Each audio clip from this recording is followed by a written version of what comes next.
సాయంత్రం 4 గంటలకు ఉప ముఖ్యమంత్రి భట్టి అలాగే వ్యవసాయ మంత్రి తుమ్మల ఇతర మంత్రుల సమక్షంలో సీఎం వీటిని విడుదల చేయబోతున్నట్లుగా తెలుస్తోంది.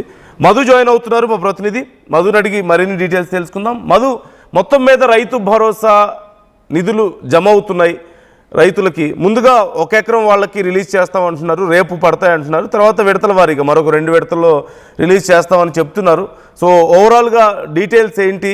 ఈ మొత్తం మీద రైతు భరోసా రావడం పట్ల ఇటు రైతుల్లో ఎలాంటి రెస్పాన్స్ వస్తుంది? అట్ ది సేమ్ టైం ఇప్పుడు ప్రతిపక్షాల నుంచి చాలా విమర్శలు ఉన్నాయి, ముఖ్యంగా బీఆర్ఎస్ నుంచి విషయంలో. సో ఎలా ఉంది ప్రజెంట్ కండిషన్?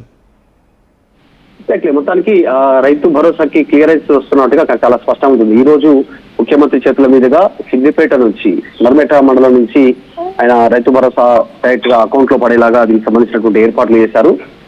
దాదాపు 1 కోటి ఎకరాలకు పైగా సహాయం అందించేందుకు 9,000 కోట్లను ప్రభుత్వం ఆల్రెడీ రెడీ చేసుకుంది. ప్రభుత్వం దగ్గర నిధులు ఉన్నాయి. ఈ పథకం కింద మొత్తం 1,50,00,000కి సంబంధించిన ఎకరాలకు పెట్టుబడి సహాయం అందించడానికి సిద్ధంగా ఉంది.